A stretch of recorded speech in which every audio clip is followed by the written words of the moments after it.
feel like you're just going through the motions in life? This podcast is for you. A while back, I felt just like you. It wasn't until I heard that whisper in the wind, Nadine, learn to podcast.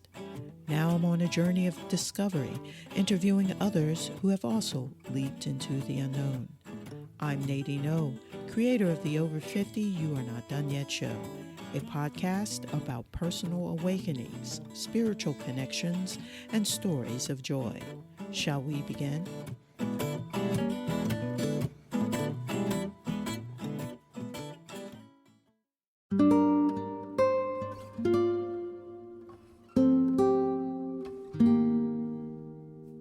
One of the last things my father said to me before he passed away was, Nadine, you're not dreaming big enough. Dream bigger. No, bigger.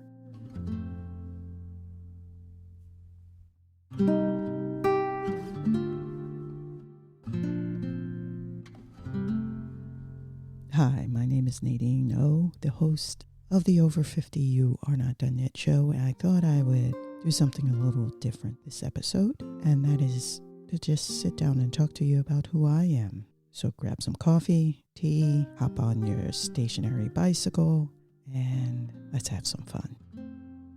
Who am I? I'm spirit first, a seeker, an inspirer, an artist, a TV news editor, an avid traveler, and now a new podcaster. I'm originally from Philly, but raised in Norfolk, Virginia. So I don't know if you can tell or hear somewhat of an accent. I don't know. I think I've lost it along the way. I don't know if I've always seen myself as an artist. I love to create things with my hands. I've gravitated towards all kinds of things like learning how to play new instruments. Photography is one of my passions. Poetry, I love poetry. And of course, I love editing stories because I do it all the time. It is something I truly do enjoy, and that's telling other people's stories. So I guess I am an artist. You're listening to the Over 50 You Are Not Done Yet show. I'm Nadine O, and this is my story.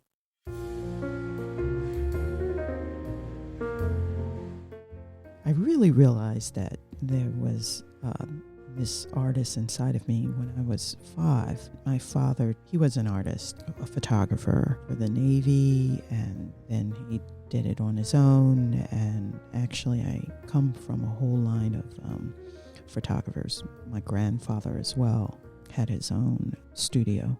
I remember being really young, coming downstairs into the basement, and my father had this mold of clay of the head of a person, and I imagine he was done with his creation, and it was at that time he let me get my hands all in the clay, and I just had so much fun. There was just this feeling that came over me that was in my life. I have probably felt that only 2 other times, and it was truly a moment of grace. I felt like God was smiling. So you're probably wondering, how did I get into TV news? Well, first of all, I'm a late bloomer. I actually went back to school, and actually I changed my major. I started off as a musician. I used to play upright string bass. Really, I used to play upright string bass in a symphony orchestra. I loved it. It's such a cool instrument, and at that time there weren't many black female upright string bass or fiddle, if you want to call it bass fiddle, musicians that I could look up to or that I knew. It was a lot of fun, and then I thought I would become a music teacher, but I felt rather quickly after taking some courses that I really didn't have the patience for listening to kids play out of tune. But that's just me. I don't know. I continued to take courses part-time. I worked and found a job in University City at the International House, and I started meeting people from all over the world. And one friend of mine that was half Kenyan, she actually gifted me a book, and it was Introduction to Film and Video. And I started reading it, and there was one part where I just gravitated towards, and that was the art of editing. And then I thought, okay, this looks fun. I decided to go back to school. I graduated with a radio, television, and film degree in communications.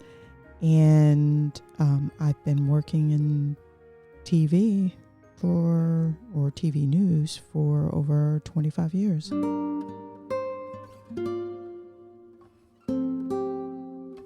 I've done many things. I've worked out in the field, in the news van, setting up live shots for reporters, editing their stories. I have actually gone out as a photographer for them. One of the other things that was pretty exciting, I was a photographer in the chopper. I actually did that pretty much in the very beginning of the time that they hired me full time. And I remember they asked me, the manager at the time said they were going to hire me full time, and they really liked my work. And while we're here, would you be interested in flying in the chopper? And I was like, sure. And after the meeting, I left and went out and said, oh, God, help me with my fear of flying. But you know what? That's the best thing, is to leap, even though you're afraid. And that was one of the biggest lessons that I learned.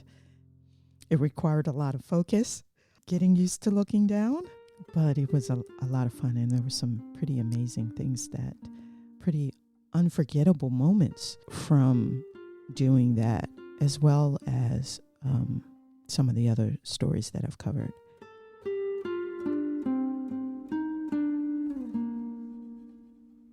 So how about I tell you my most memorable experience? And it is kind of glamorous, I guess you would say that, because I happened to be in the chopper at the time. My oldest brother, passed away, and I had come back to work, and I was feeling pretty numb. I had been in constant conversation with God, asking God, why did he take my brother, and why didn't he take me?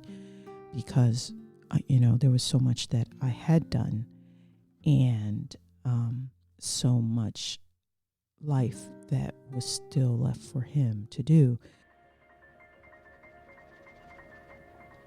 I had an assignment, and that was to fly in the chopper and photograph several accidents that had occurred during a storm.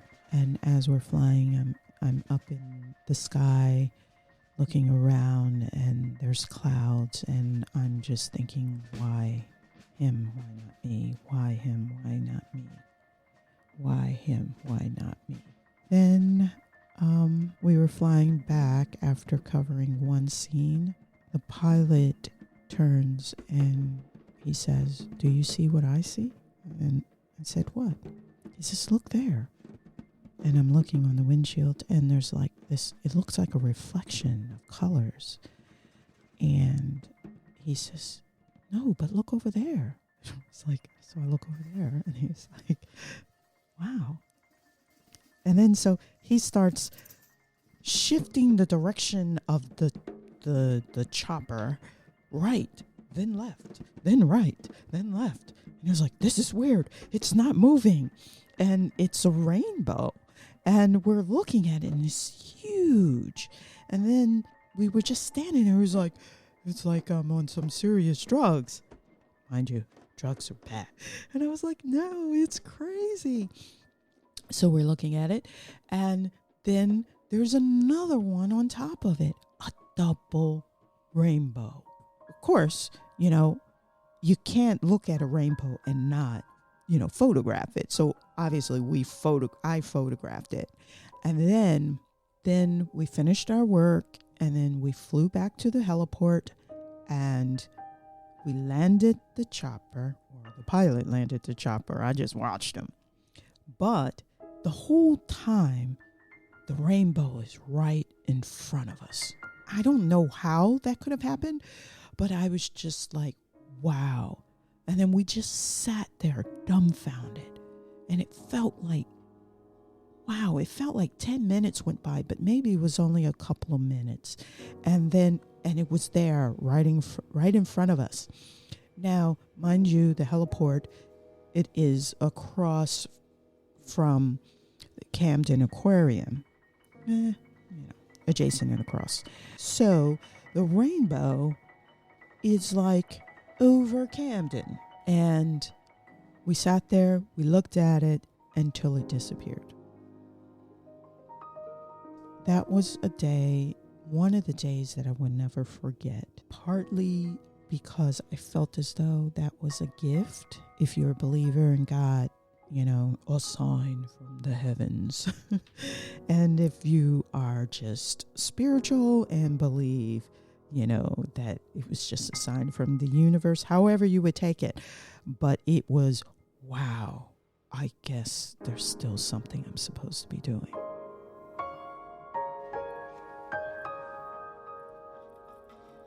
Another time I would say I will never forget, 9/11.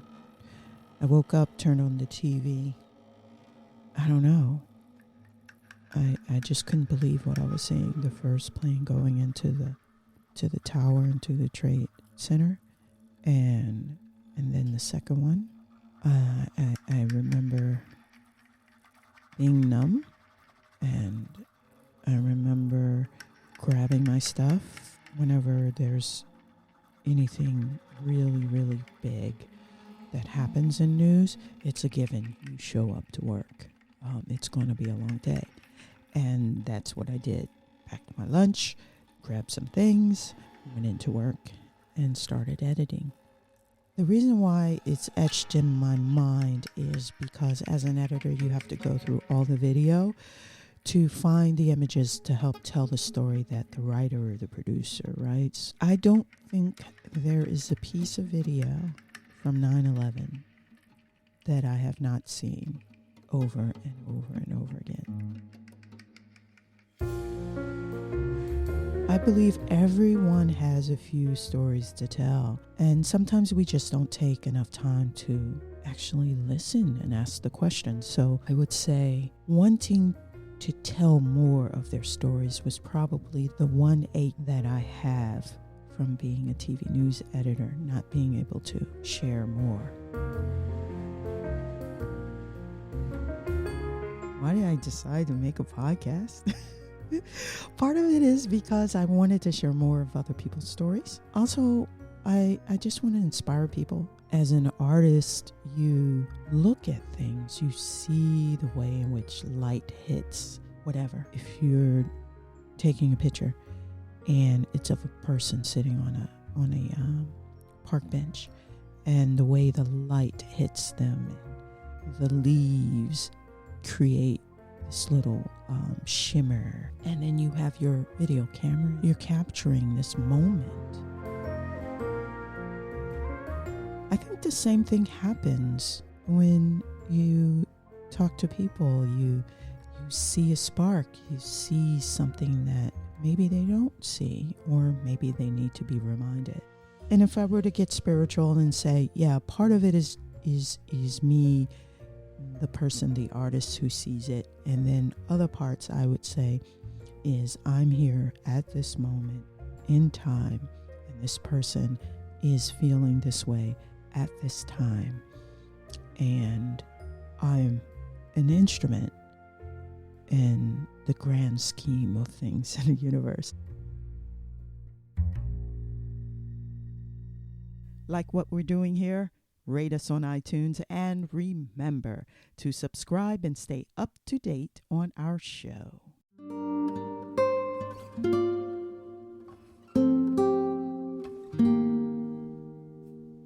my coworkers would often talk about all the things she wanted to do when she retired. Only a few more years, and then I'm out of here, and I'm going to retire, and I'm going to go do this. And one minute she was here, and one minute she was gone. You never know if you're going to wake up the next day. Am I going to just wait until I retire? Or am I going to start doing?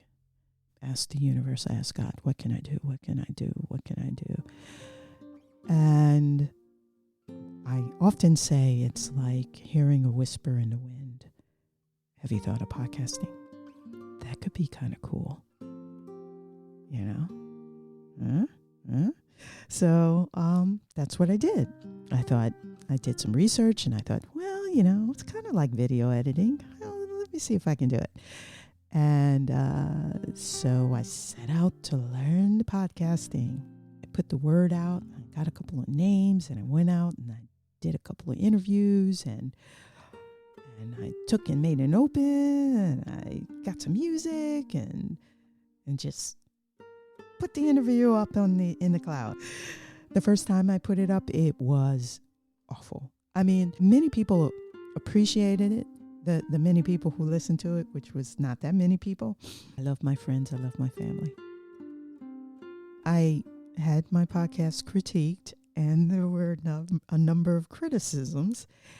And I decided to revamp it, which is the new release, and tweak the name. So it went from the You Are Not Done Yet podcast to the Over 50 You Are Not Done Yet podcast. And I've been having fun with it. Changed it up a little bit, added some music. I just wanted it to have a feel like we were having a conversation and you're there with us. And I hope to continue to do it. It is a lot of work, but I really, really enjoy it.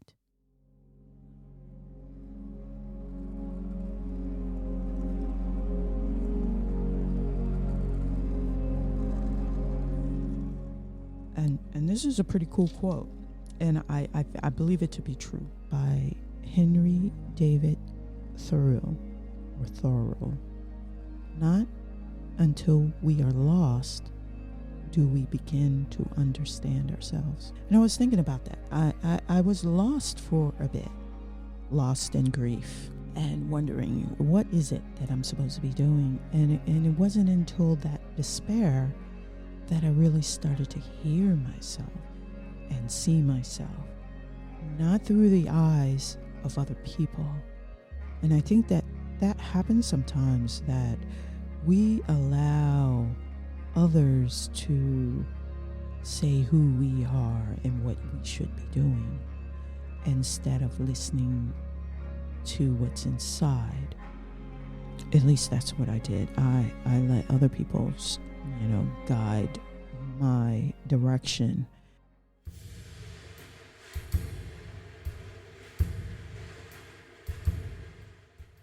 There was a part in 2019 early part of 2019 where I felt as though if I'm really going to do this, I'm really going to put this podcast together, I have to be ready to share more of myself. Oh my God, how am I going to do that? Let me call my friend Carol. So I called my friend Carol and I said, I see you're doing this wonderful stuff with, what do you call healing art? Do you think you can do that healing art thing with me? And she said, sure. Can you commit yourself to 12 weeks? And I